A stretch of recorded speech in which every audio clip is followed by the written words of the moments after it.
meetings regarding the return to learning plan here at Matawan schools. And we want to thank you for your time this morning. Few housekeeping pieces, and then we'll introduce the panel here. We are trying to respect everybody's time and looking to stay at about an hour and 15 minutes. And we've completed 4 sessions already this week, and we've been pretty close to an hour and 15. Folks are kind of coming and going as they please, which is fine. We might be pushing an hour and 20, 25, 30 minutes at the outer marker.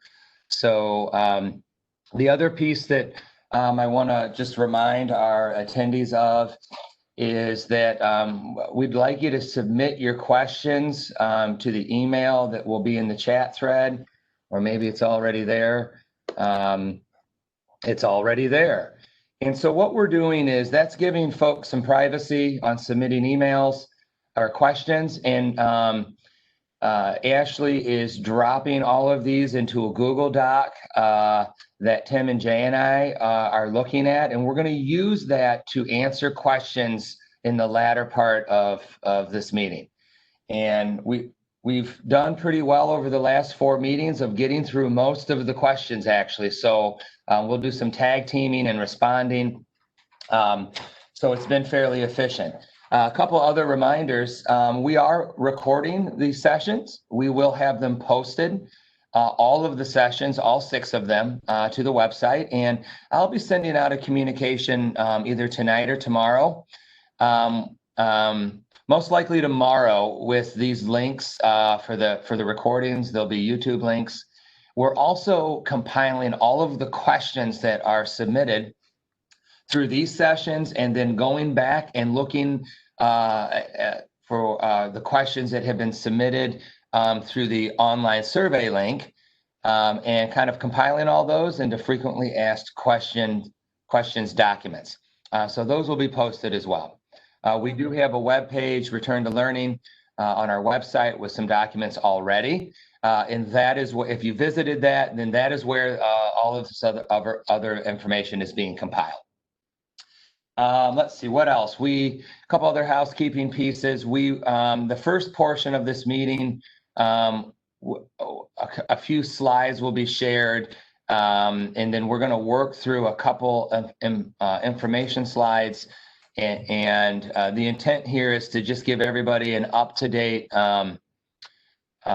overview of the transition plan, the graduated transition plan to face-to-face, as well as capture as many preliminary questions as we can. The survey that went out earlier, a lot of questions about dates, the timeline, and so forth. And we want to do our best to capture as many of those as we can. And then we'll do Q&A at the end. Okay, so let's get into a few introductions here. We have Ashley Levanway is the administrative assistant here in the superintendent's office, and she is officially the host of the meeting. And we appreciate her time here in compiling these questions and just working her magic on WebEx. I'll hand it off to Tim. Tim, go ahead, just introduce yourself, and we'll move over to Jay. Absolutely. So good morning, everyone. Tim Eastman, principal here at the high school. Looking forward to starting the year. We have a number of our athletes back on campus, so I think that was one of the best parts coming in this morning and yesterday morning, is just seeing groups of students, obviously in different spots of the campus, but just getting a chance to see them back doing some of the things that they love was probably the best part of my day yesterday and today. So again, looking forward to the year, and it's going to be a challenge, or at least an opportunity for us, but I am looking forward to it. So thanks for joining us today. Thank you, Tim. And joining us also is Jay Larner, new to Matawan, assistant superintendent. Jay, why don't you go ahead and say hi? Yeah, good morning, everybody. Appreciate everybody taking the time this morning to join us in this town hall. Really enjoyed, all the questions that we've received from families throughout the week. And hopefully helping provide as much clarity as we possibly can about our plans as we roll into the school year. So, yeah, so looking forward to the discussion. Thank you, Jay. And so we're going to go ahead and jump right into this. I am going to screen share a few documents, and I know that often can alter your view at home. I apologize for that, but we think it's important to share some information here on the screen, and we're going to jump right into it today. All right, give me a second here. All right, screen sharing going. And you should see in front of you or on your screen, left or right, a blue document with some arrows. Jay, Tim, do you guys, are you seeing that on your side?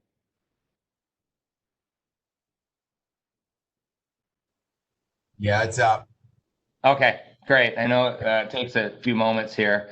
I do want to just one other disclaimer. Yesterday in the morning, we lost internet and phones here at about an hour 10 into the meeting. We were probably coming into the home stretch.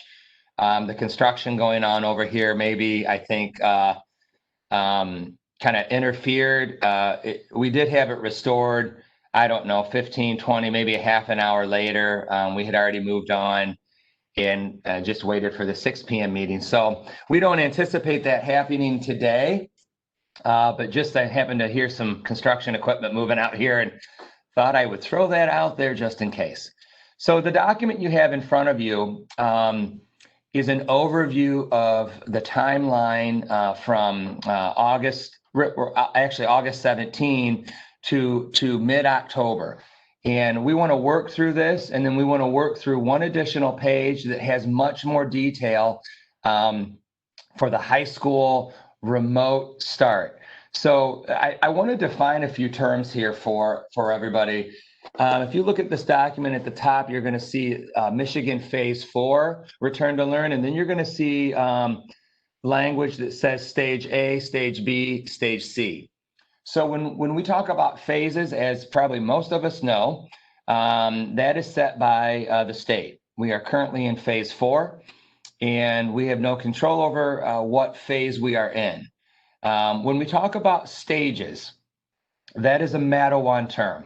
That is an internal term specific to our district. And you can see there's 3 separate stages that we're planning on moving through here. And the document that was sent out a week ago was a lengthy overview document. If you had a chance to look at that, it was 12, 14 pages. On the second page, I believe there was a chart. This looks different, but the content is the same. So what you're seeing here will be published tonight or tomorrow morning. And this is more of a summary document to that overview. That overview is lengthy. This really creates more of a snapshot of the timeline and then a snapshot at each building. So if you've been in on the elementary meetings, town halls, or the middle school, you will have seen the other snapshot pages for the local plans. But for the purposes of today, we thought these would be great documents to work through and get busy answering your questions.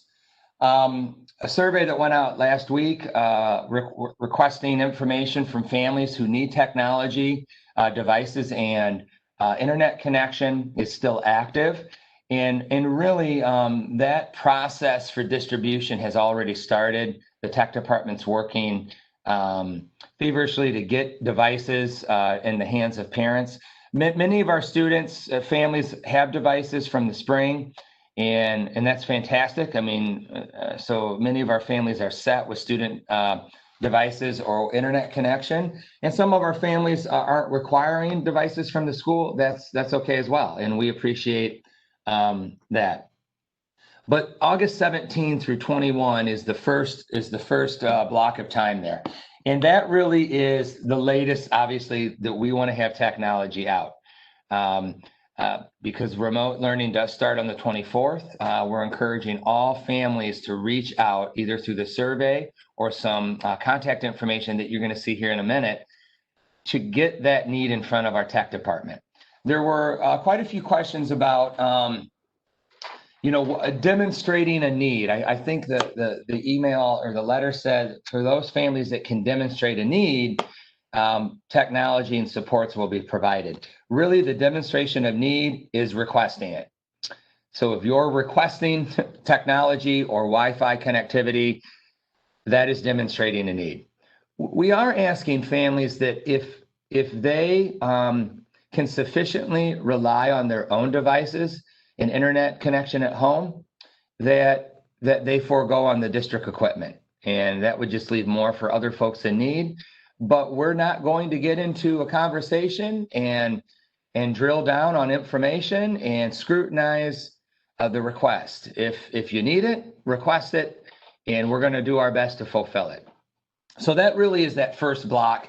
And for the purposes of today, we're going to talk in terms of the dates that you see here. That is our plan to hit those target dates. But I want to frame this in phase 4. Things will change if we are moved to phase 3. And we'll drop some information about phase 3 and the differences as we kind of move through this. But this is a phase 4 entry plan, and just keep that in the back of your minds, please. So August 24 rolls around, and it's go time. And in this stage, we are full remote. This is a full remote start.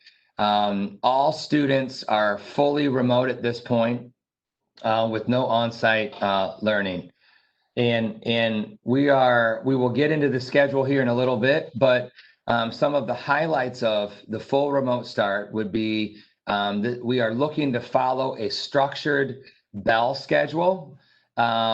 We are deploying curriculum and following standards that are Matawan curriculums and standards. Our teachers are running this remote program. Our support staff will be engaging in this program. We are primarily focusing in the remote portion on providing daily opportunities for students to engage in face-to-face interactions with staff. From the spring survey, it was very clear that there was a desire amongst parents and staff to enhance and take that engagement and that connectivity live to the next level. And that clearly, hopefully, you will see this in the schedule at all buildings as you see them. We are adhering to IEP goals and 504 plans, as well as putting some creative programming together during the remote phase and even in stage B and C to stay in efficient and timely contact with students that need supports and have goals. Also in all stages, you'll notice food service will be operational. In stage A, food will need to be picked up by families. We'll have locations that we're going to communicate. Food most likely will be assembled by in groups of days, not just daily. So we want to limit the need for families to have to come out daily to pick up food, but that will move through every stage, even if the state moves to a stage 3. So just keep that in mind. I will get into some information about the dates, about the how we're assessing making decisions to move between stages after I get through all the stages. So I know there were a lot of questions about the target dates and the criteria to make decisions on. I will address that after we finish up with stage C. So you'll see that there's a target deadline to decide stage B by on or before September 4th. And let's kind of move through these dates. So September 4th is here. The decision has been made. We are green light go on stage B. And then September 21st, stage B would deploy. We would execute that. And stage B, here are some of the highlights for stage B. On-site 1 to 2 days, young 5s through 5th grade. On-site 1 to 2 full days per week. 6 through 12 is on-site 1 to 2 full days per week. And then your stage C would be decided the target date on October 2. Some of the details on a stage B. students would be in person, partial week, and then remote learning at home the remainder of those days. Again, MCS curriculum, objectives, outcomes, MCS staff, teaching and para support, engaging. Safety procedures deployed. We will have many more bodies on campus in a stage B and C, and so rigorous safety cleaning protocols in place. That is also in place in stage A. Every meeting, I send myself a reminder to add that before the next town hall. We will have cleaning, protective equipment, and all of that deployed in stage B as well, or stage A as well. So just, I know that's not listed there, but we're also focusing on cohorting in stage B and C, and that merely is just doing our best to group students together by class, grade level, or subject the best we can. It becomes increasingly difficult in middle school and high school to cohort. A little bit more efficient at elementary. When you have teachers that are self-contained naturally teaching most of your core. When you get into middle school and high school, they're rotating staff. And there's a lot of variations out there. If you look at other schools on a hybrid model, some schools are grouping students together in an A-B manner, an A-B-C-D manner, in quarters, and they're rotating teachers during the day instead of students as much as they can. So there's a lot of variation out there. And I do want to speak briefly about stage B. Stage B has been the stage that we've probably fielded the most questions about and is creating the most discomfort and confusion. And it's mainly because we have not identified wholly what that will look like. We're still debating it. So there's a couple different variations. And I first want to say we are on course as a district to identify the bones of the stage B structure by a week from tomorrow. And the bones would be this. We're looking at the best way to run a hybrid. Are we splitting the student body in half? So you have a group A and a group B, and group A is coming 2 days a week, alternating or back to back. Then there's a day off for deep cleaning, and then group B comes in 2 days back to back, alternating. And so you're cutting the amount of kids on campus in half, right? And that increases the ability to meet some of the recommended safety protocols like social distancing. So we're seeing that model out there. A little bit more logistically difficult to pull off. The other main hybrid piece that we see in surrounding districts and that we're talking about is alternating days, but all kids are coming back. So all students report 1 to 2 days a week. And I'm kind of making this up, like a Tuesday, Thursday. And the off days are remote. And, you know, some folks have asked, well, what is the point of a hybrid model? And that is a very valid question. Obviously, all questions are valid here. That is really part of this graduated release of giving staff and students time to acclimate back into the classroom after 7-8 months out of the classroom, and so forth.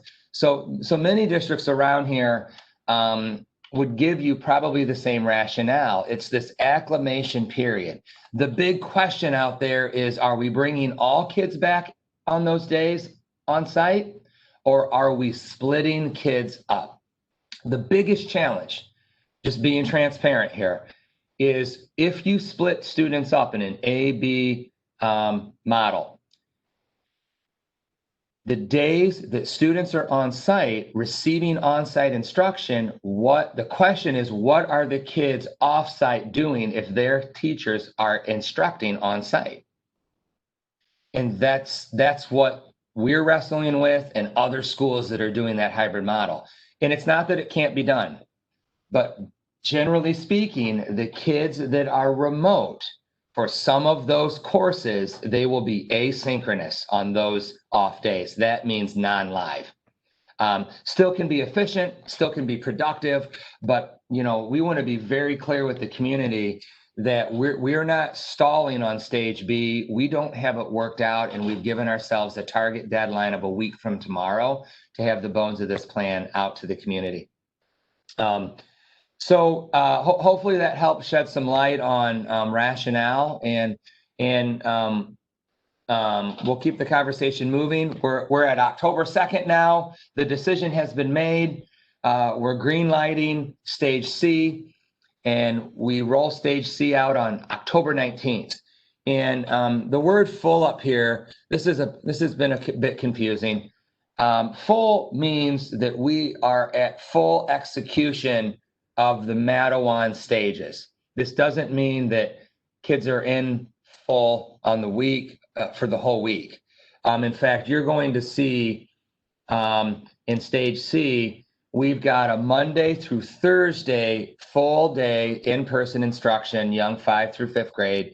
We have a 2 to 4 full day in-person instruction for K or 612 off-site remote the remainder days. And you're going to see a variance here again on 2 to 4 days. And again, that is built in. We don't have that fully worked out. We need to get stage B done. And I think with confidence, I can tell the community that we'll have a stage B secondary piece out, the details of that. I would say,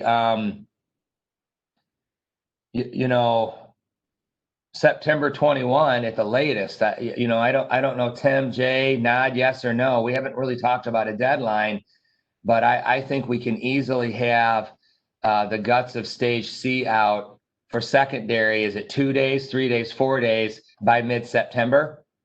I see some nodding. So that would be our intent there to communicate that. And then again, the variance there, acclimating, getting back to that full day of 4 days in instruction, just leaving some space to make decisions and move with secondary. Most of the bullets under stage C are the same. We're going to, well, they all are the same as stage B. But I want to briefly address the dates. Where did the dates come from? How were they determined? And talk about criteria here for a minute of decision making. You may have seen in past communications the task force, a reference to the Return to Learn task force. And early on, there was a little bit of confusion and discomfort in how that group was defined. And that was communication coming out of my office, and I do want to clarify that here briefly. But in short, the task force as it stands right now, and as it was at the onset of the meetings, is comprised of Mattawan staff only. It's about 42 members, teachers from all walks in the district, all levels and subjects and content, social work, food service, transportation, special education staff, many general ed teachers, administration, deans of learning, central office staff, all are on this task force. And they were really charged with reviewing the data, taking in all the information, and looking at determining the plan to move forward. So the documents you're seeing in front of you really are a representation of the work of this task force, and then the fan out of this to the staff at the building. So there's been a lot of staff conversation by building in the last 2 to 3 weeks as well. But the task force really felt that the outer marker on transitioning was 8 weeks. So starting remote, we wanted to be fully realized in a stage C within 8 weeks.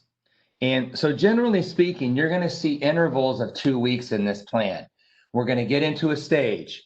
2 weeks, we're going to make a decision about the next one, but we're not rolling to that next one for 2 weeks.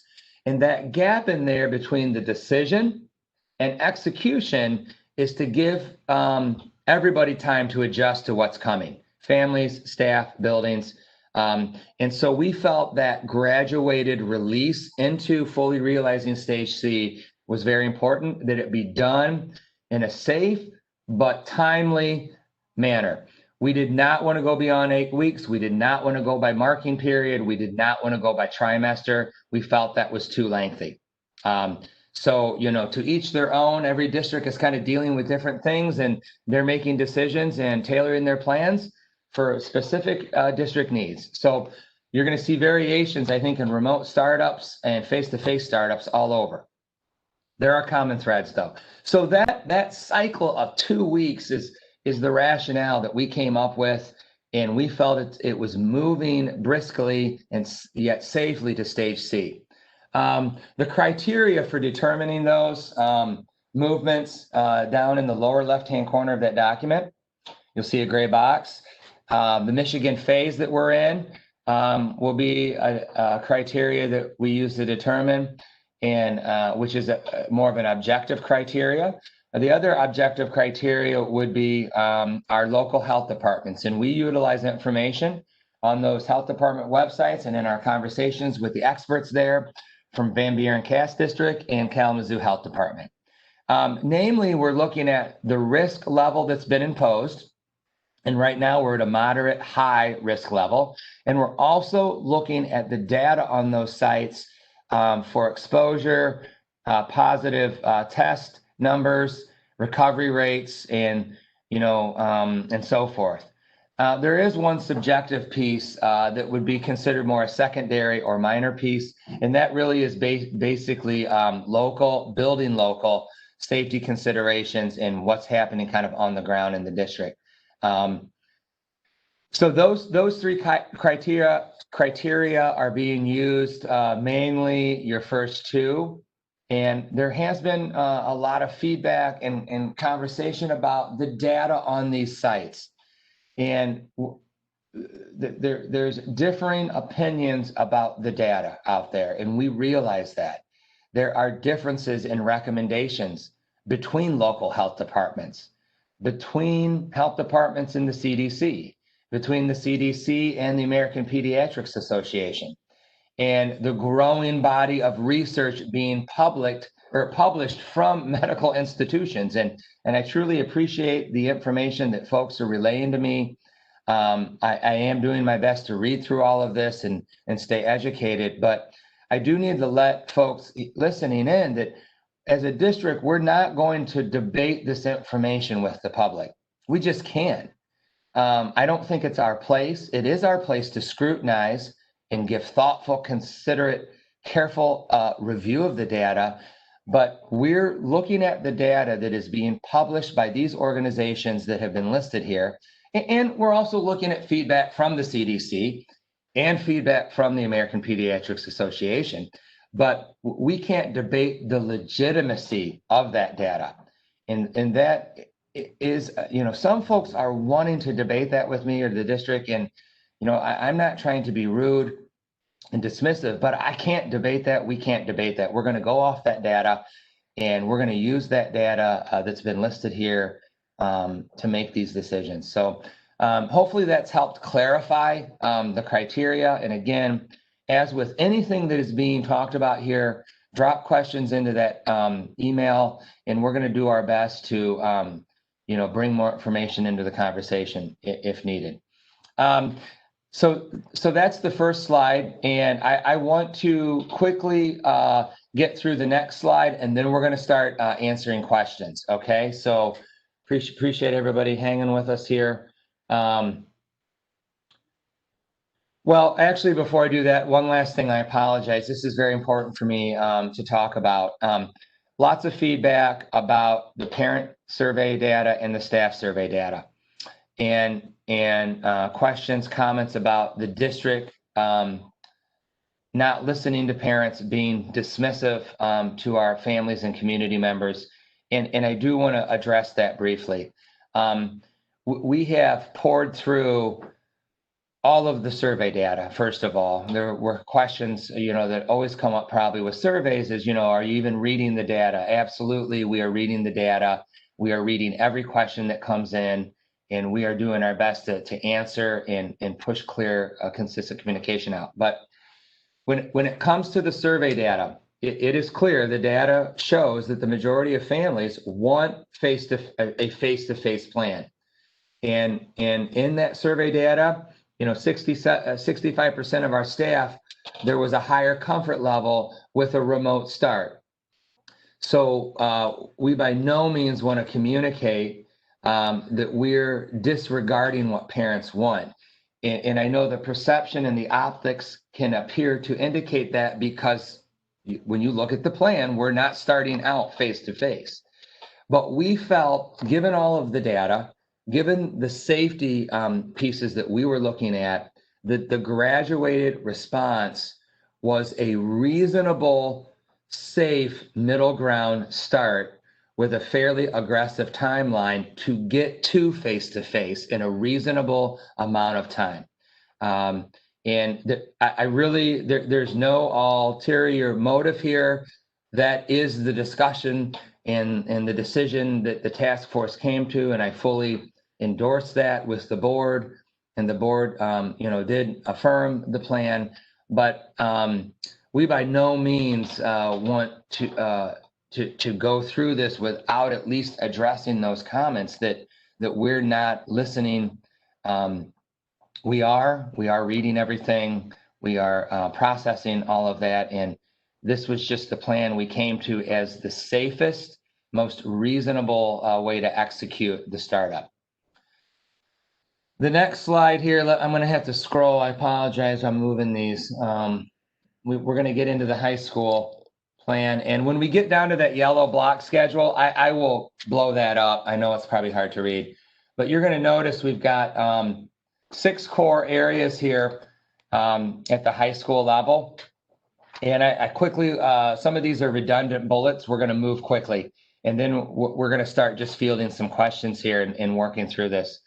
When we talk about curriculum and instruction in the remote, we're talking about full-time, 5-day remote learning. We've talked about Madawan staff, Madawan curriculum, managing that and instructing and supporting in that manner. You're hopefully going to see a structured learning day with attendance and monitoring. We'll talk more about that. Lots of questions about attendance. What does that mean? Flexibility is the name of the game here. We wanted to provide a structured schedule, as traditional as possible, to just communicate a level of awareness and accountability to our learners, and also give families the wherewithal to use these documents in their discussions with their young adults and young learners to stay on a schedule and stay in a routine. Get in that rhythm of getting up, getting ready for school, working through engaging, disengaging online, working on activities and content offline asynchronously, and just get in this flow. But we understand and will be flexible, that just like traditional days, things will come up, things will happen, technology won't work, kids won't feel well. Families will have unforeseen conflicts during the day. We understand that, and we're going to work with families. So I hope you hear that grace and flexibility will be extended, but we wanted to have that accountability as the backdrop, just to raise the level of awareness for online. The primary delivery tool will be face-to-face synchronous. There will be instruction and offline content available asynchronously, and that could be deployed in many different ways. And again, we want multiple avenues of access here. But clearly from the spring feedback from parents and staff, the opportunities the opportunities to engage face to face, increasing those, was very clear. And so hopefully you're going to see this through the plan. Assessment of student work will happen in a variety of ways. Lots of questions around test taking and standardized testing. We'll drill into that in a little bit. Regular feedback, avenues for feedback, both live, digitally, offline, we're going to be providing.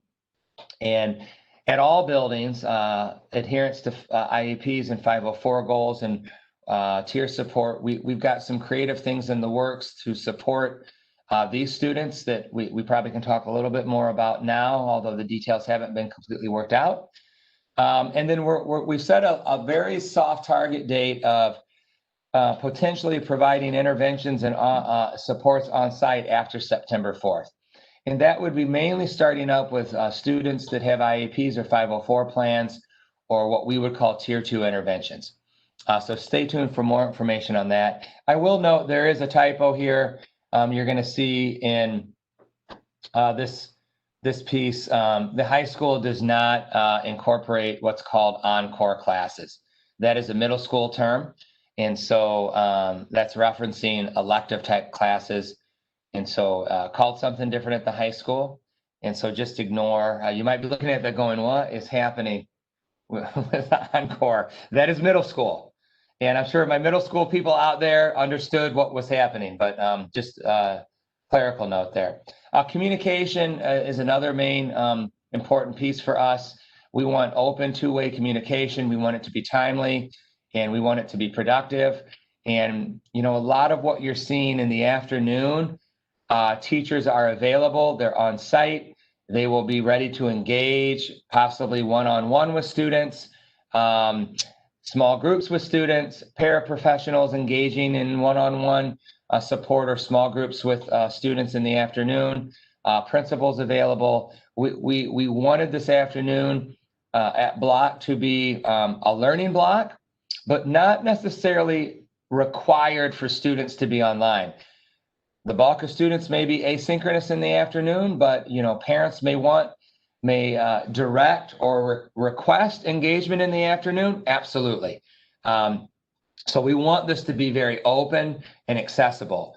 You know, the 24-hour return rule has typically been something that we've tried to adhere to. You know, most teachers traditionally have worked to get back in touch with on communication inquiries within 48 hours. Our tech department is probably working on an hour or two or less, because when it comes to technology, we know if there's an issue, that means there's a disruption in the engagement. So our tech department is very efficient. Hopefully you've experienced that. And if not, maybe you will never have to experience that, which is a good thing. That means things are working correctly. But conferencing may be needed between teachers and parents, between teachers, students, and parents. And, you know, we want to be available through phone and email, and also virtual conferencing. You know, a parent may have time in the afternoon and want to connect with a teacher or the principal. We want this to be a situation where if a Google Meet or Zoom request is sent out, that we're connected, we're doing our best to engage, even if it's a 5-minute conversation that's needed. And sometimes that virtual element is desired by teachers or parents, and we want to do our best to honor that. The other unique thing that we're adding here is utilizing our paraprofessional support. We're utilizing them across all buildings and platforms, and we're currently devising schedules, you know, based on need for paraprofessionals to be available during the morning instructional blocks, during the afternoon, and so forth. So watch for more information on that coming in the near future. When we think about health, wellness, food service resources, again, some of these are redundant. Food service will be available. Wellness check-ins as needed. Our social worker team, guidance counselors, special education teachers are busy right now, actually already contacting families where services are incorporated in the daily plan or pending. So if you are a parent or guardian that has a child with a support plan, be patient. They're working through the call list. And if you're concerned about not being communicated, please reach out. You can email me directly. You can email Mr. Larner, Mr. Eastman, and we will get that communication out to our staff. And so the goal here is that we want these check-ins to be timely, efficient, and happen on a consistent basis. So, you know, that is part of our plan moving forward. I did we've already talked about special education and IEPs. We've talked about social work guidance and so forth. Okay, 2 more sections, and then we're going to get into the questions. Technology, we talked a lot about that. High school is utilizing the Google Classroom platform. So is middle school. So is later elementary. The only caveat is early elementary is using Seesaw. So early elementary folks that might be on here, you'll be getting communication from your building principal, Mr. Owen, on that, if you haven't already. Couple of notes here on tech connections. We've got the support email, and then we've got the phone call option here, the number with option 2. I would encourage families, again, for those of you that are joining after the intro, please reach out to the tech department as soon as possible if you need a devices, or wireless connection.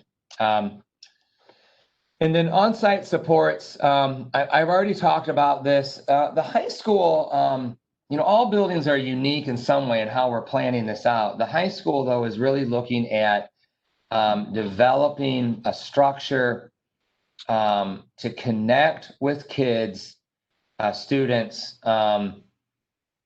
after we get through, probably the first week and we hit that September 2nd mark. And remember, this very well could continue on in the hybrid, because there are times when kids will be off-site learning.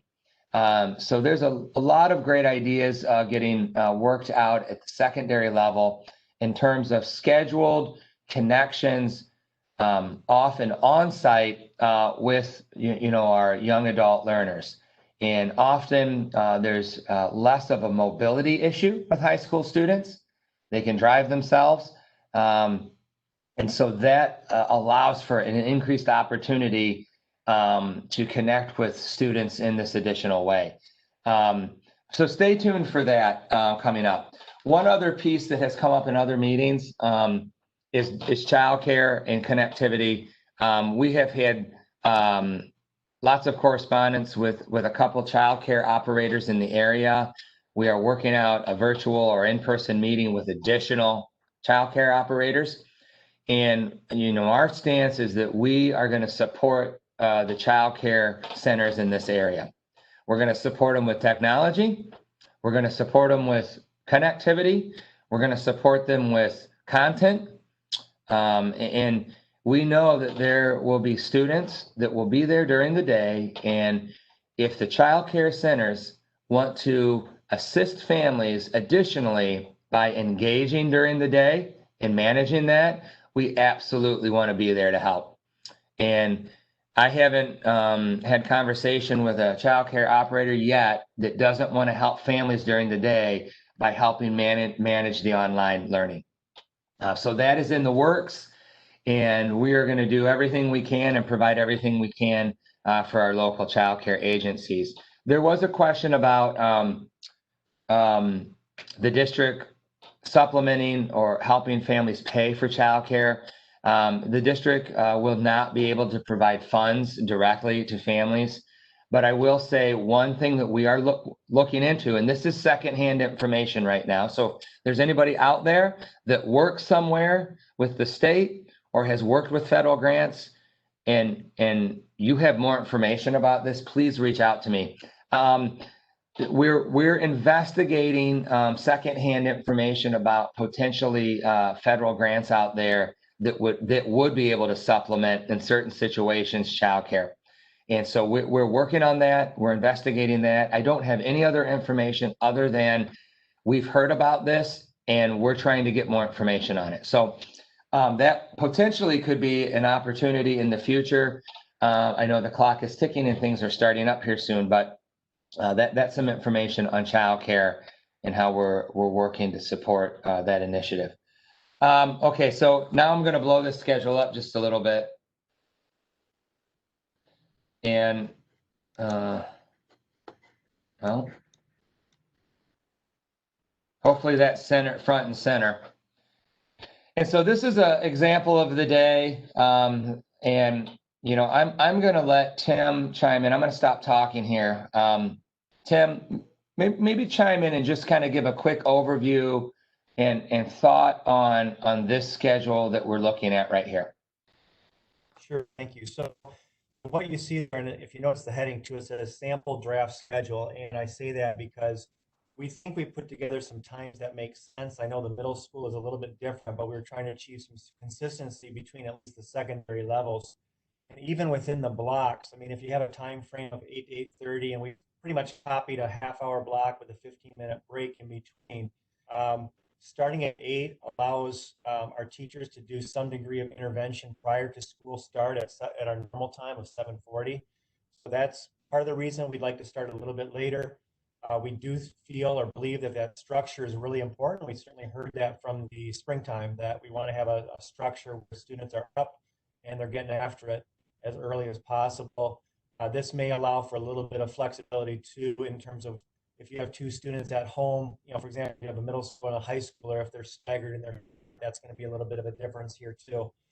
As far as each block goes, you know, we did copy in, or I did copy in and paste pretty much the same type of format where you'd see something like a lesson or a video for X amount of time and a guide and independent practice for X amount of time. But that can vary also, because we know that, you know, at the high school level, teachers may choose to lecture. I mean, you know, for the full 30 minutes, and then send students away for the afternoon to do, you know, whatever type of work, assigning homework, just like a traditional classroom. So we put that in there just kind of as a placeholder to give you an idea of what might be going on within each class period, to know that it would be handled like they were in school for a normal period of time. So, for example, a teacher may on one day, because their unit is X amount of time, they may, you know, present on the first day or first 2 days of the week, you know, two lectures for 30 minutes each, and then bring students back on that third day, check in for 10 minutes with a check in live for 10 minutes to say, okay, over the last 2 days, we've talked about these two things, or these are the main points that we've hit. Now what I need you to do is, you know, dive into Google Classroom. I provided a resource for you, and I'll be available, you know, to answer questions, you know, after that period of time. So that check-in may be for 10 minutes. The students will then still be working for, you know, the 20 minutes after that, and then into the afternoon. So it's certainly a great degree of independence, but also the schedule is important to us, making sure that students are checking in and teachers are checking in as well. Tim, thank you for that. I'm guys, just so you know, I'm in the question document. A lot of good content coming in right now. And what we've normally done is just start working through these questions and answering them. I see there's a question about Wi-Fi connectivity. And again, I don't have a timestamp. This may have already been answered. If there's an issue with Wi-Fi, please contact the tech support team. Fill out the survey. We will do our best to get you a hotspot. We have ordered a very large additional amount of these, and we want to get devices and hotspots. Now, if it's more about your location, that's a tough question, because the hotspot may not work either. I don't know if I have a straight answer for you on that right now. There was a question about if we want to purchase our own equipment, what should we look for? Fantastic question. And I should have said this in all of the meetings. There is a preferred technology device flyer that was sent out, I think 2 communications ago. I believe it's on our website. I will reattach that to my Friday update tomorrow to families. Great question. So we do give some tips on purchasing equipment if you'd like to invest in that on your own. Discounts for that. Are there discounts available? That might depend locally on who you're buying through. There might be student discounts. We don't have, at this point, the district is not, maybe this is what's getting asked. The district is not purchasing bulk items to resell. If that's the question, we're not, that's a great question, actually. We're not positioning ourselves to do that right now. We'd rather just hand these out, check them out for families to use. Good questions, though. Question about contacting for tech issues. I think we've addressed that. If after the first day of school, we decide we want school tech, will that be possible? Yes, that will be possible. Reach out through those tech support links. I'm going to bump up to that real quick. Again, right here, you'll see that, the email, the phone number. This document will be sent out by tomorrow, so you'll have that information. Okay, I'm going to defer back to Tim or Jay. Are you seeing, maybe we could jump into some of the scheduling questions. There's quite a few on scheduling. I'm just going to, let's open the mics and let's start ticking through these. Question about how will attendance be taken? Start there. I'll jump in and attempt to answer some of these. Yep. And of course, attendance has actually been probably the one that we've talked about a lot because we know up front, and this is the challenge at the high school, we know up front that we have students who are dual enrolled, we have students who are at Tech Center, students also doing Michigan virtual, middle college, etc. So the question of attendance is becoming one that is challenging for us. Initially, the conversation is that we're taking attendance each class period, to make certain that students are there. The challenge is we know that some students won't be present. If you have morning tech center, that's going to be a problem. And so we have to find kind of the backdoor way to take attendance as well. So our students responding to a prompt or a question at a later time so that we can also mark that attendance. For the majority of students, it's really a matter of you need to be in class at the time that it's posted. So if we solidify the 8:45, 9:30, et cetera, school times, that's the first job. And then after we start to look at those other students, we'll know, we do certainly have those lists of students who are in Tech Center who are dual enrolled. And so we'll have to, probably have a separate contact and a way of looking at those students to make sure that they're present or at least engaged on the asynchronous side in the PM. Right. Question about scheduling. When will schedules be available? I know we talked about this administratively yesterday. Yeah, so for us, we're looking to flip that switch on Monday. The delay here, no surprise, is trying to figure out, balancing of schedule. That's what we're looking at right now is the balance of schedules, trying to get students as equal as possible into the different sections. Along with that, we have students, and we're looking at the data and the survey of those students who are remote. Does that impact anything? Students are looking to take a few more courses if they're allowed to in Michigan virtual. So a lot of us working with the counselors to get those balanced. And then you flip the switch next Monday, and that's when things get a little crazy. But our counselors are, it's like every single year. We open up the schedule and people start to look at their sections and see, where do they want to be or not be, or they made a decision not to take that class or to take another class. So, but we're looking at that for Monday. Okay, thank you. Question about book pickups. Our thoughts on the utilization of textbooks, Tim, at the high school at this point? Yeah, that's a great question. We are working through that right now. So Sandy McGahee, our IMC specialist, has sent out a communication to all of our teachers to see what textbooks they're going to need. So whether those be normal textbooks or just the supplemental readings, et cetera. So she's collecting that list to see what teachers are going to require and what Sandy will need to put together. Along with that is then, are there things that we can digitize? So for example, if we can follow copyright laws and digitize a section of a large scale textbook and get that out, that's going to be something that we're working on. And that's where we might utilize Parapros next week as well. Specific to pickup, we're trying to coordinate book pickup along with technology, along with some materials that we need to purchase for art and for some of the PLTW courses. So those teachers, so for example, Leslie Patasik is putting together a package for art students that we can put together and send home as far as supplies go. So all of it's being worked on. So there will be a book pickup or a material pickup. We're just processing through that right now. Yep. Thank you, Tim. A question about can students stay in full remote regardless of the phase and stage? The answer is yes. Students can stay in full remote. Sister question to that. Can we transition back and forth? The answer is yes. We would caution families, and we're preaching to the choir. We know families have probably already thought about this, to limit the movement back and forth between those models of instruction. It's easier on kids to stay put.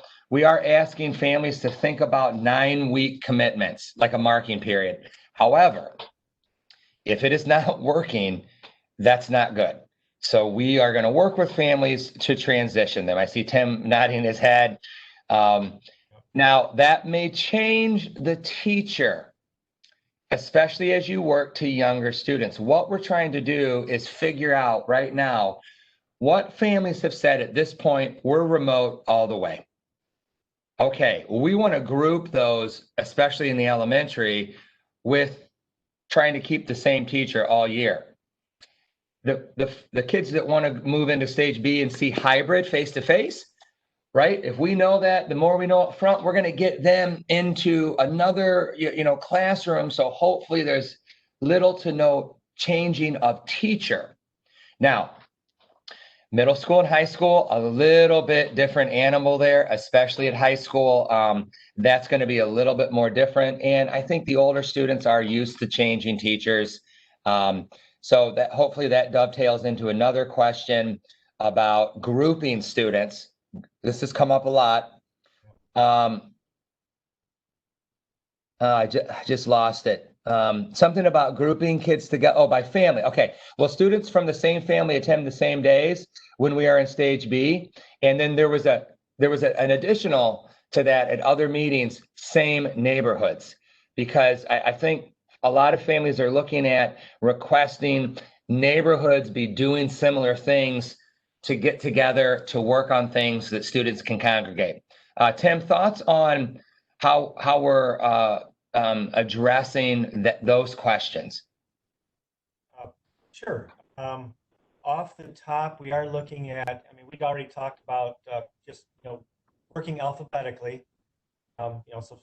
And then when you have families, if you have a blended family where you may have a different last name, we'd have to make a decision as to where they would come in. We want to keep people together, obviously, families together. One of the challenges for grouping for us, and this is kind of some making sausage really in the background. And, when you look at how you're making schedules, one of the challenges that we had is I want our students to follow a full schedule. And when you start talking about cohorting, initially, when you start talking about cohorting and trying to keep people in similar classes, so let's say you have all freshmen, where they would stay in their separate classrooms and the teachers would move. Trying to cohort that is really challenging because you would have to revert more to all students taking English 9. Those students who also, along with that, are taking geometry. They're taking health, so you're trying to find similarities. And if you do that, you start to sacrifice because then you start to eliminate things like honors English or honors bio. And we don't want to do that. I know that our community is not going to stand for that. So the cohorting becomes a challenge if we group like that. We're really probably going to have to run, and we are working through that, is run your full schedule. You're just going to have select numbers of students in each class if you're doing an AABB schedule. So that's one of the challenges that we have.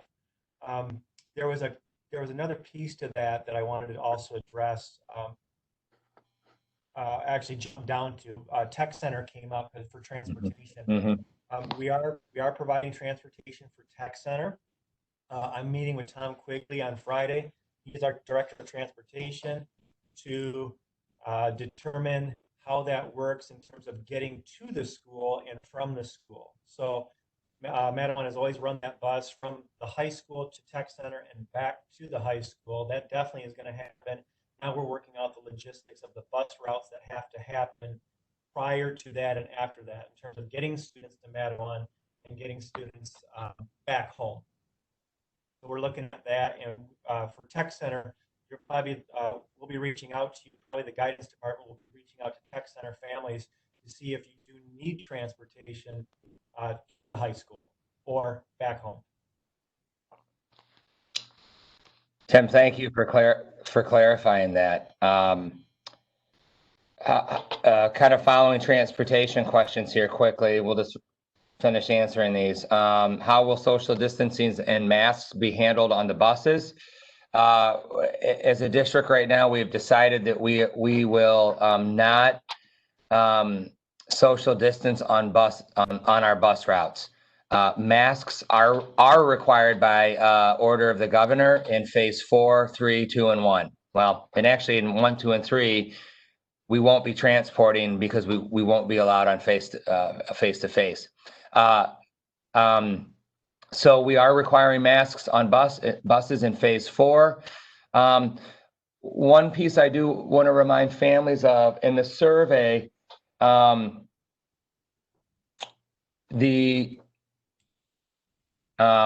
indication was that roughly 48% of our families would not be utilizing transportation. So, of course, we don't have students on buses right now to verify that, but we do feel there may be substantially fewer students engaging in transportation, which we will then be naturally able to spread out. But great question. The masks are required in phase 4. How will the bus schedule change? So clearly in a stage A, we're going to have little to no transportation. We do have tech center. I did allude to potential opportunity for our students that need supports and goals met, and the opportunity to transport them could be in a stage A. Other than that, as we move into stage B, the transportation department will be busy finalizing the numbers and the families that want to ride and developing routes. I would anticipate somewhere after the start on the 24th, families will receive essentially a survey link that's a registration form requesting busing, because we're going to need to drill down on after school starts and people are into the swing of things and they figured out whether they want to stay full remote or come back. We're going to need accurate numbers to build those lists off of. So great question about scheduling. We are going to try to minimize the changes in transportation as much as possible. But some of this we're building as we go based on the most current and recent information. All right, so Jay, I know we haven't given you a chance to talk. There are some questions about standardized testing, latest updates from the state on that. And then Tim, why don't you piggyback off of his response and talk a little bit about AP courses. There was a question about how are those going to be handled. Mm-hmm. Jay, why don't you start us off? So to state testing for all of our students at the high school, are coming in since we've missed the spring testing window for PSAT and SAT, MSTEP. The plan for those are to be taking place this fall. We haven't received anything to indicate otherwise, or any changes from testing at this. So the high school is still moving forward with their fall testing window. So we will have all high school students, 9-12 will be testing during the fall window. What that looks like at this point, we haven't really determined that. Yeah, and actually, I'll respond to Jay's statement there also. So yeah, we do have a calendar. When it comes to the SAT and PSAT and those opportunities, they've given us a lot of flexibility in terms of how the windows work. But we're still working with students can bring on campus and where do you put them and that type of thing. So, and certainly we want to get into school a little bit just to, I guess, refresh the brain a little bit and say, these are things that, you're going to be seeing on this assessment, just to get them thinking back in that fashion. So there are windows, those windows extend from, if I'm not mistaken, September 23rd into the end of October. So I mean, there's going to be ample time for that. And some of that is also going to be dictated by the stages that we're in. So not the phases as far as Madawan goes, but the stages that the governor is setting up for it. So I mean, we're hopefully, I guess we're hopeful that we're going to have those opportunities for our students to get those knocked out. I know in particular for our seniors who may not have taken the SAT as of yet. I know that's an important thing for them, and so we want to get that taken care of. The other question was AP. As far as AP goes, I mean, the AP is the schedule it runs. You know, so a student has an AP course fifth hour. They're taking AP fifth hour with that teacher. So the instruction is similar to what it would look like for any other course. I would love, so I'm gonna put Jay or Randy on the spot a little bit when we start talking about transportation opportunities in the afternoon. It has been kind of thrown out there by some of our AP teachers, primarily in the sciences. You know, are there ways that we can get kids on campus to do those labs, which would be fantastic, even if we can do it over a course of 3, 4, 5 days. The other part of it for our AP teachers, just the conversations I've had, again, back in the science area, is do we work, are we hard on the curriculum or heavy on the curriculum side, lecture and concepts in the first portion of the year, and is there a way that we adjust our schedule in the second semester to make sure that we're hitting all of those labs prior to the AP starts? So, I mean, the AP would look like any other course. College Board just got some emails yesterday from College Board, and they are continuing to develop additional resources that can be used for online instruction. And they did a good job with that last spring. I think the assessment in itself, how that played out, left a little bit to be desired, but they've definitely been on top of it from just a resource standpoint. Tim, thanks for that feedback. I think we're open to consider any idea that's going to help students stay connected. Obviously, safety, health, especially in a stage A, we're all very sensitive to that, obviously. But I would say, yeah, let's keep the ideas and the creativity flowing. There's been a lot of great conversation around just getting creative and thinking outside of the box. And I appreciate you and your team, doing that. And it's extenuating times, calls for extenuating, ideas. And sometimes, from a traditional lens, it's kind of like, what are we doing? Well, we're not in normal times. So we welcome all of that. And let's just keep brainstorming. A couple other questions. Tim, did you talk about, there's some questions in here about grading GPA, and then credit, no credit. I did not address that, actually. I normally say we're following the traditional grading methodology of the school, but maybe a little more on that for families. Yeah, you hit it. This is not the springtime with a credit, no credit. This is a traditional grading scale, which was also, as I mentioned earlier, when you start talking about courses and trying to cohort, if you do some pure cohorts, and you may have to eliminate classes, and we didn't want that. Like I said, we don't want, if a student is honors or advanced or AP, we want to make sure we have those opportunities for them.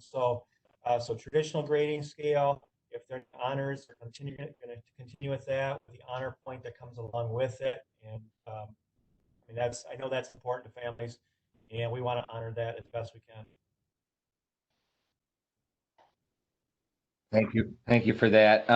Let's see here. Let's keep working through this. Under safety section, masks for deaf, hard of hearing students. Will teachers wear a mask for remote students during the hybrid stage? First of all, if there's a medical, my understanding, if there is a medical reason why a student cannot wear a mask, they will be excluded from that. Under phase 4, masks are required 6 through 12. at all times except for lunch. The same for staff, 612. When you look at phase 4, mask wearing requirements versus recommendations at the elementary, there's a change. For staff, yes, got to have your mask on at the elementary. It's K-12 all times except for eating. But under phase 4, masks are not required for elementary students while in the classroom. They are required in common areas and on buses. So as a district, we have made the decision that we will be requiring students to wear masks in the classroom, young 5s through 12th grade. I know that the mask wearing is a lightning rod topic. The social distancing is a lightning rod topic. Just looking at the survey data, there are a wide variety of thoughts on that in our communities. And again, I'm referencing, we're as a school not going to debate the differing opinions and accounts through medical organizations on these items. We did feel we did feel more comfortable requiring masks in the classroom for elementary kids when we come back. However, quickly chase that with, the district here has set some guidelines, and we're working those out right now with building leadership about incorporating frequent mask breaks, especially with our younger learners. And that could be, several breaks per hour. And we have a lot of outdoor space. We have a lot of courtyards, and we'll buy tents or permanently put them up if we have to provide shade from sun, so classrooms can get outside when the weather's appropriate to do some instruction by class, that kids can get outside frequently, get fresh air, and so forth. So that is a decision that has been made when we return to school. Great question, though. I appreciate you bringing that up. Hey, Randy, can I jump in on that one? Because please do. Possible assumption here, part of that question about masks for deaf and hard of hearing students. Okay. One of the discussions that's coming up is for a deaf and hard of hearing student that relies on lip reading to be able to access information and understand what's being said. So that's something that we're working with our special education department to identify what kind of strategies can we put in place so that we can still provide that support, provide the educational experience so that the student has the ability to be able to still read lips, if that's the strategy that they tend to use. Okay, so, and I appreciate you pointing that out. I totally missed that. There is one item. Oh, Jay, we lost you for a minute. Can you hear me? Well, you broke up at the end. I thought you were done talking. I started talking, but your hands were still moving. So why don't you finish that thought? And listen, guys, and everybody online, there are a couple comments about attendees not being able to hear Tim. Well, Tim, I don't know if you can just lean into that microphone a little more. I will say your videos are very blurry, and I'm wondering if we're having some residual internet connection issues this morning. Anywho, so I appreciate the feedback, folks. We're going to try to get the volume cranked up. But Jay, finish your last thought there. I just said with our special education department, on individual needs of students. So if we have students that are deaf and hard of hearing, looking at what are some safe strategies that we can continue to employ. Yep, thank you. And I will say there is a talk of a clear mask that is getting developed, and I absolutely think if that's developed and approved for use, or maybe it already has been, I think that would be something that we could explore. Absolutely. The question may come up, in these situations, can we just use a face shield? Right now, the EO is requiring a face covering besides a face shield. The face shield can be added, but we as of now cannot just utilize a face shield without an actual covering. Good question. So a question in here about extracurricular activities. And a question about if we're concerned about safety, what's the rationale for holding sports and other extracurricular activities on campus right now? Great question. First of all, in a phase 4, non-athletic activities that are inside will not be happening. So the difference here is, we're following MHSAA right now, and there are quite a few restrictions even outside. But right now, we're not running anything formally inside. And in fact, gymnasiums are not usable under the current order. Volleyball is not operating inside. Swimming is not operating. Our home pool is closed right now. And so we are operating within the guidelines of MHSAA and those guidelines are in compliance with state orders and are strictly being handled outside. There is, some interesting, if you're watching the news, some interesting things are transpiring this week and last week with MHSAA releasing some podcasts and statements. And then earlier this week, the Big Ten postponing football. I think MAC has made some decisions, Tim, on their season. I'm not sure about that. So these organizations are kind of at odds, but as far as we know, as of yesterday, the MHSAA is still green light go on fall athletics. Is that correct, guys? Are you hearing the same thing? Yeah, that is correct. So a couple things there. Evidently, there's supposed to be a decision coming down on August 20th. I don't know if that's a full decision or if that's just something related to coordination with the governor and volleyball and swim. So, I mean, they have put some restrictions on the different sports. So, for example, volleyball and swim can't be inside. They've been operating outside. There's also, let's see, I think for football and soccer, they extended the time for them to practice, not be in competition. So we're kind of waiting on that. Okay. If you look in the document, I did provide a link. I'm assuming this will go out to the public as well. Yes. I provided a link. This is actually a statement from Mark Ewell last week on just kind of some rationale from the MHSAA on why athletics and extracurriculars. And his point is, from a safety standpoint, that the MHSAA has put in protocols that we're following that most of the travel sports are not doing. And we are operating in smaller groups. We are having students on various locations across the campus, not in one spot. And some of it, truthfully, is just the mental health side of it. We want our students to be active and healthy, and this is a great opportunity for them. Right. And that question that was asked may also be looking at an answer for the district itself, Matawan, making a decision. I do believe Lansing Public canceled fall athletics. So there are schools that are doing this, that are canceling athletics. And if that's what the question is asking, I mean, we certainly as a district reserve the right to do that.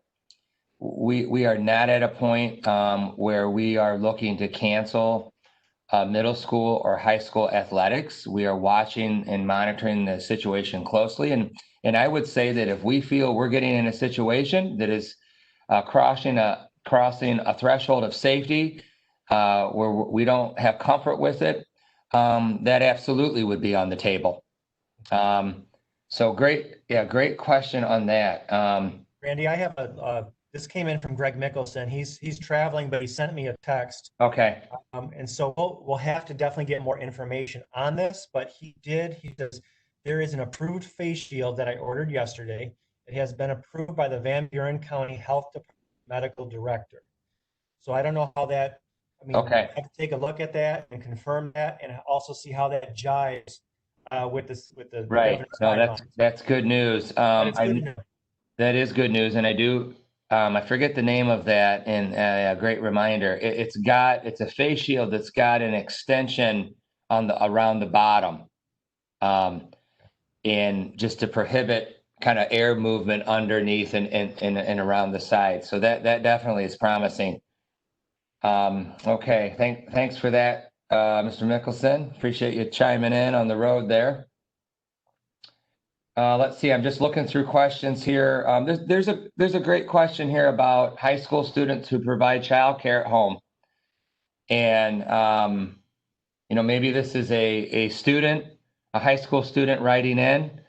I did have some high school students on the elementary sessions that reached out to me, and just very well-spoken young adults here and helping out the family, and just wonderful. I think this is a valid request that needs to get looked at. How can we schedule things for high school students that are at home helping out during remote? Will there be grace and understanding given in those situations? I see Tim nodding his head. Yes, absolutely. Has to be. But I would encourage students that might be listening or families that are going to be in this situation, reach out to one of the deans, to Tim, get this on the radar, so we can have that information and do the best to proactively maybe look at that schedule. So thank you for bringing that up, and thank you for helping your families through this time. Very, very commendable. Just always very proud of our young people when they're reaching out, communicating with us. It's great to speak to the students. There was another question in here along those lines. I know this isn't proper online etiquette to be reading through emails, but we really apologize. But I want to make sure we're getting. Okay, some questions here about 4 days versus 5 days on remote or hybrid. Maybe it's more remote. What's going on with what's for stage A? Here it is. Students are off every Friday with no remote instruction at all that day. Fantastic question. On the sheet it does say full-time 5-day and remote learning. So that is a generalized statement. And yes, right now, at least at the elementary, we are looking at that Friday being more asynchronous, non-live. Now, that doesn't mean that teachers aren't available, that paraprofessionals will not be available. But, we're trying to build some breathing room in there and keep an eye on screen time versus paper time or desk time or just time away that week. We did make a note in one of the documents, the big overview document that was sent out, that as a district right now, we would not look at a full-time on-site 5-day model until phase 5. And that statement still stands. That could be adjusted. We will give families plenty of heads up on that. But some questions have come in about why not a full 5-day in stage C, phase 4. And the short answer to that is building some flexibility in for what we would call super deep cleaning. We don't know the magnitude. I mean, we're speculating. We have a good idea of what the requirements are going to be, but we wanted to reserve that 5th day, I'll call it, just in case we need that. Some districts are putting that on a Wednesday. Some districts are putting that on a Friday. There are quite a few districts that are going only 4 days on site or 4 days remote. There was another question about are these only half days on the remote stage A? No, they are not only half days. We are clocking a full day of school. Our teachers are engaged for the full workday. The vast majority will be on site instructing remotely from their classrooms. There may be exceptions to that on a case-by-case basis, But the afternoon block is much more forgiving in terms of the schedule and more independent individual availability for parapros and teachers to connect in smaller groups or one-on-one. We also wanted to build time in the afternoon school portion for parent driven connection. Parents may want additional connection for their children. They may want to engage with staff and so forth. And so we felt it was important to have more flexibility in the afternoon to allow, more of this freedom to engage. We were also trying to stay away from late afternoon, evening, as wanting the bulk of this done during the normal traditional school day. Tim did have to step out for a minute. That's why his monitor went blank. Jay, any questions you're seeing over there to address?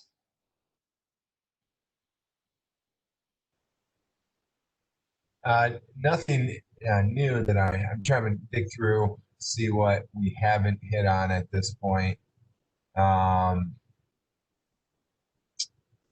There was a question about Michigan Virtual, and is that still available? And the answer is yes.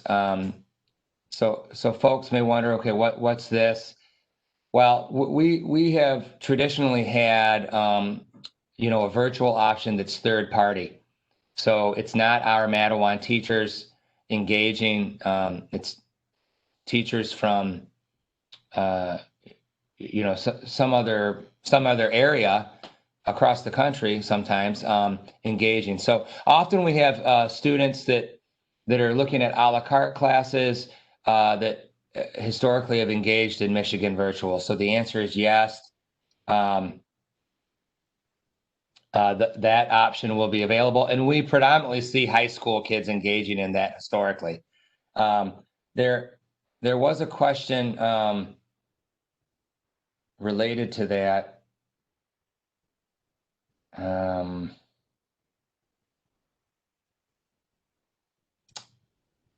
Tim, we were just talking about Michigan Virtual. Oh, it was on dual enrollment. Let me see if I can find that.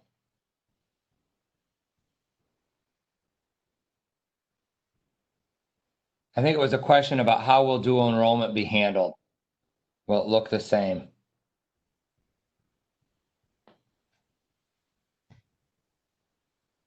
If I'm understanding the question, I would say yes. Well, it'll look the same in the sense that students they're scheduled into a dual enrolled program or course, which is part of their daily schedule that they have at Mattawan.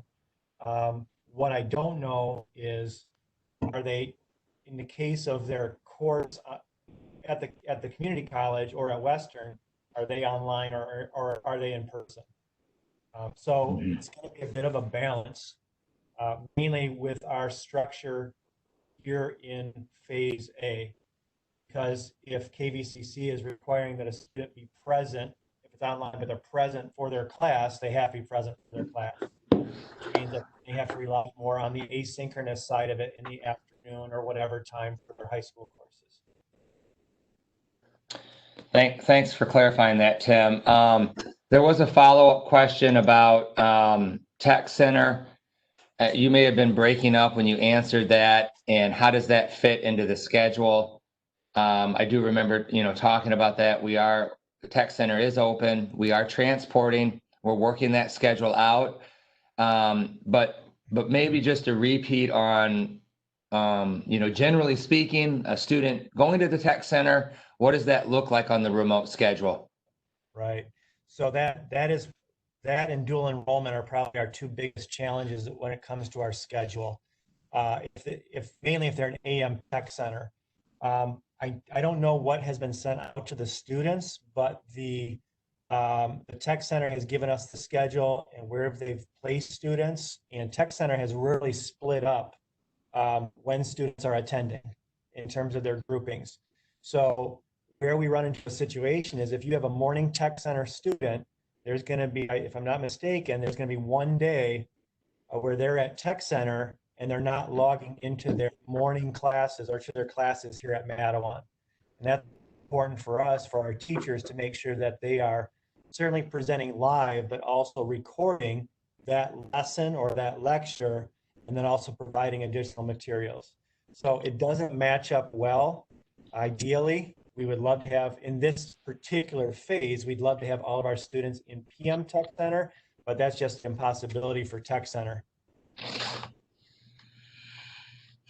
Okay, thanks, Tim. Just kind of peeking at the clock. I didn't realize we were already 15 minutes over. That's okay. We want to keep answering the questions. Just kind of scrolling through here. And just a reminder, we will be publishing written answers to these questions online. We will be posting the video of this online in the coming days. See here. Tim, do you see anything on your end? I mean, a lot of same questions, just in terms of, curriculum. And I'm jumping in and answering some of these, so I'm kind of, doing double duty here, talking and typing. But a lot of it kind of comes back to curriculum and grading. So I just want to reiterate, we're on a traditional grading scale here in the fall. Grades count, and that means there's also going to be tests, tests, not just the standardized with the SAT, SAT, but also, coursework. Students will be assessed on their coursework. They have to be present. And, I think, in all of this, we have to understand we're in a partnership, and there's responsibilities for all of us on the administrative side, the teaching side, the parent side, and the student side. And here's a prime time for students to really embrace the program and make sure that they're engaged. Kind of change some of those bad habits for some of them, and I have a son who, once summertime started, he was pretty good during the school year. Once summertime started, sleeping until 9, 9:30, 10, 10:30, it's time to change that pattern. I know not every student does that, but, I know a lot of them were doing that. So it's time to change the program. Hey, it's back to school. It's the fall, just like we do any other fall. Good, Tim. Thank you for that. There wasn't a question drill down on GPA. Will GPA be updated from last spring? From that, the GPA will be updated upon completion of the first semester of this year. We were on credit, no credit last term, and so that doesn't impact GPA. The next, so I'll say the next change in GPA will come as a result of how they perform in this first semester. Right. Okay. So, and I wasn't here last spring, but it sounds like the high school was a no credit situation. Correct. For high school students. Across the district. Okay. Yes. Okay. So we just may need to push out some, just a reminder for families that was the district decision, and so in that situation, there's no grading that took place in the spring, thus no impact to GPA. However, I'm hearing you say, right, starting the 24th, we're now in a grading environment, like we were pre-COVID. And that will begin impacting GPA at the normal kind of cycles where you finish, we have a records day, grades are issued, they're finalized, and then GPAs are adjusted. Okay. And I do have, one of the things, so Dana Bridgeforth did remind me also in terms of last term, so the spring term, at the high school, there's a credit, no credit situation. The exception to that would be those students who were enrolled in Michigan Virtual. That's already an online program developed, for the online world, and then dual enrollment. Colleges also count those grades. So for some students, if you're most likely are seniors, it may be a few juniors, current rising juniors and seniors, there may have been some impact on GPA. by virtue of them being enrolled in that type of course. So that would be one caveat to that. Also, John Waldron, I just want to mention again, making sure that we mention as we move forward in this term, our students are scheduled into their normal courses, which means that the honors points for AP and honors courses do apply. So grades, again, I can't say it strongly enough, grades count here in the fall.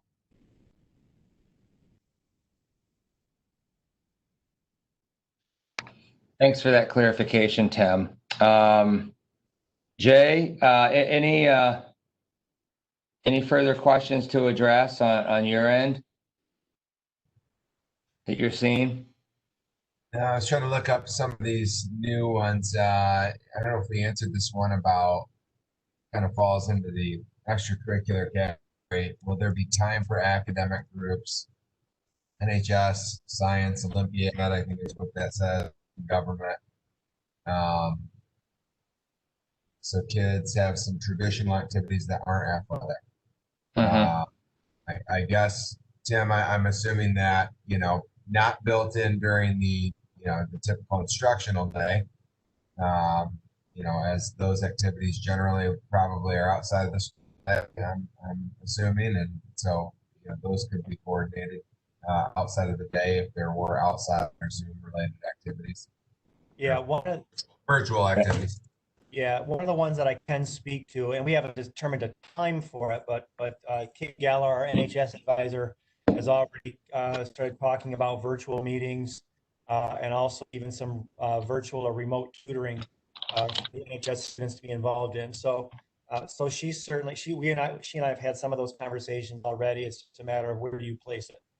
I mean, there certainly will be some, I'll kind of soft yes, there certainly will be some opportunities there for those types of extracurriculars as we move forward. Okay, thanks for clarifying that. There was another question in here about lunch. Will students be eating in the classrooms or cafeteria once back on campus? So specifically, probably about high school. Tim, thoughts on that? I would foresee we run 3 lunch periods. So, I mean, there's still some calisthenics to do there, but if we're splitting the school, let's just say if we split it more or less in half, however we do that, and then run our 3 lunch periods, if we can balance them out, I would see cafeteria. Right. Now, when you get to elementary, I do believe the plan is to either eat in the classrooms or eat by class in another common area. But again, when you think about cohorting, the recommendation is to keep those groups of students together as much as possible and separate from other groups. So that good question on that, and we will look to keep information as we get closer to a stage B, coming out on some of the mechanics of how we're handling the day. Let's see here. Is there a plan of entrance when the vaccine is approved? We haven't really had any discussion about that yet. We are hoping to hit these targets and be back in our stage C by mid-October. And, I haven't followed necessarily what the timeline is of the vaccine. Just some of these news stories are saying at the earliest it'd be around the first of the year. But clearly, if that is happening before, then, I mean, that would be something we'd have to take into account and probably would foresee that factoring into this plan and getting kids back. That would be awesome if it moves ahead of schedule. Okay, I'm scanning through this. We are probably going to have some closing comments here, just to get everybody on with their day. We appreciate your time very much. A couple of questions about just during the remote time. what happens if teachers are running late in the instructional blocks. I think the intent is to really keep that as tight as possible, knowing that kids will be waiting on a separate virtual login link. Question about that the learning block, when we talked about that, what were they, roughly half an hour blocks? Yes, teachers will be on for the half an hour. The question was, is the instruction, if it's only 15 minutes, is then the teacher logging off? I don't believe that is the expectation we're pushing down. Teachers will be present.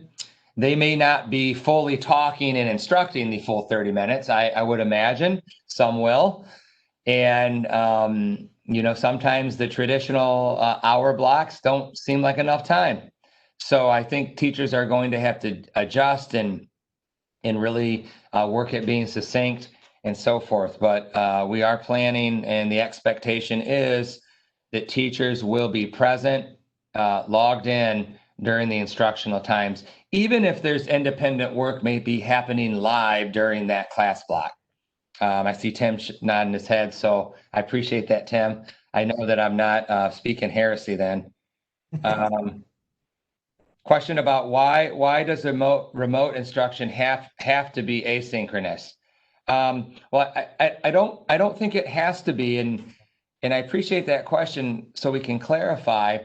We clearly sensed from feedback from the spring that everybody, including teachers, felt like we wanted more synchronous, live, kind of what we're doing right now, engagement. But also we realize we can't fully mirror a traditional day remotely. And I don't know if having students on a computer formally 6 hours a day is appropriate. And so we're trying to find a middle ground here where asynchronous, probably from a mechanical standpoint, is a little bit more palatable the older the student gets. They're a little more independent, a little more tech savvy. So we felt some kind of blend was appropriate.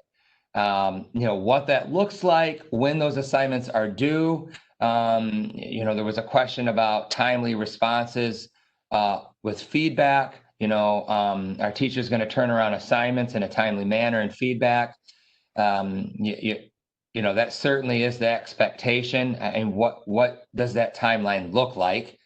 I think that might vary on the assignment, the depth of the assignment, and so forth. But I mean, we certainly hear families' feedback that's important, especially in any venue, but especially a virtual one. We don't want students to start feeling like they're disconnected and there's large gaps of time passing between communication. So yeah, thank you for asking that. Okay, question about anticipated date for graduation. Will seniors be released early? The age-old question of the seniors' last day. Tim, any you and I haven't talked about graduation, but any thoughts? When is it normally scheduled? I know that date is pretty standardly known in every community. What historically has been the graduation date? Great, well, good question there. So what we've tried to do, and we are dependent upon Miller Auditorium at Western, because that's where Okay. the graduation up until this year, for the past 5 years or 4 years, 5 years prior to that. What we've tried to do is work off of the Friday before Memorial Day, which is that May 28th? Not sure the actual date, but we're looking at the Friday before Memorial Day has been the traditional date, if we can get it at Miller. I have been in contact with Miller Auditorium, and that date is open. I just haven't had a response. And I said lock it in. I just haven't had a response yet as to whether it is locked in. So whatever that Friday is prior to Memorial Day, maybe it's the 25th. That's what we're looking at. So if we can lock that in, that's what we prefer. And you and I haven't had that conversation. As far as the last course date for seniors, we have not determined that. one of the things that we always have to be careful of is it can't be too early because we're also dealing with the advanced placement testing window. So it has to fall somewhere between whatever that end date is and our graduation date. Okay, thanks for clarifying that. And question about along the lines of vaccinations. Right now at this point, there are exempt forms for vaccinations. And the question is the COVID vaccine going to be required to come back to school? Fair question. I don't believe at this point the way the exempt piece is written that schools can. The only caveat, and I haven't consulted with anybody on this, but this is a very fair question, and I'm glad it got asked. I would say the only caveat there is if there is some state or federal mandate, and I don't even know what that would look like or how that would get rolled out. But currently, there's a waiver process that can be executed by families. And I understand, again, we're in an area that there's a lot of debate and thought on and is very controversial, but I do think that is very apropos. And I think that will come to the forefront the closer we get to a development date. So I appreciate that very much. And we'll wait to see how and if any, mandates come down and how the schools are going to respond to that or be forced to respond to that. But excellent, excellent question. I want to thank everybody for their participation. I am going to kind of move into a concluding thought. And again, remind everybody this video will be posted. All of the questions that have been asked, I mean, a lot of them are coming in on the same topic. We're going to summarize that and clean up the document, get answers dropped in there, and we'll be publishing these. You'll get a communication from my office about the location on the website for the videos and the questions and the documents we saw on the screen today. Couple minor adjustments to make on this document, but anticipate that getting sent out with just some other return to learning general updates to parents by school messenger tomorrow. And then next week, a lot of questions about scheduling. All districts are looking to have class lists, schedules, course schedules out next week. They may drop at different dates, but I think that the target end date was by Thursday. So I know everybody's working on that right now, so stay tuned for that information. And also, most likely Monday, I'll have another district communication out that will have the individual building plans for the remote portion of phase 4. And it will contain much more detail than what you saw today. Those are in the final draft stage, getting edited right now. So I know there's a lot of documentation coming, and we're trying to really consolidate these the best we can and keep the information flowing, but not blowing up your phone. So we do appreciate your patience there. We do have a high school session tonight and at 6 p.m. And we will be following the same format, and we'll be looking at these two documents. And actually, we'll be using the current questions that came in to guide our conversation, and often that helps us just be a little bit more efficient on the evening session. But we welcome you back if you had additional questions. Don't wait for the town hall. Please reach out. If you contact me directly, I will get your question to the right person if I cannot answer it, and we will do our best to keep this information flowing. Tim, any last comments? Then Jay, any last comments? And we'll turn it over to the hostess, actually. I'll just jump back in with kind of how I started. I'm looking forward to the school year. I know this has been a challenge for everyone, but truly we are looking forward to the school year. We want to be back. I certainly want to be back in front of students, and 5 days, full days. We wish it were normal. and we're certainly working towards that. And I'm looking forward to seeing students whenever I can see them. Yep. Thank you, Tim. Jay, any parting comments? Yeah, I just want to thank everybody for participating today. Lots of very thoughtful questions that were posed today, and that's going to allow us to really be thinking deeply about, as we're moving through these phases, through the stages. What structures do we have in place, and are we meeting all of the needs of all of our students? And so, really appreciate all the questions today. Yep, I echo both those sentiments. Thank you so much for your time and care and thought about this. And we look forward to engaging again this evening at 6 p.m. The link for that meeting is the same one that you used for this session, and that can be found at the Return to Learn page. There is a letter that's called Town Hall Links. You can look for that there, or just save the link that you got in today with. But we wish you well. We wish you a good rest of the day. And we're looking forward to chatting again soon. At this point, I'll turn it over to Ashley. This is always an abrupt end of the meeting as she hits the kill switch. But take care, everybody, and thank you so much. We'll see you soon. Thank you.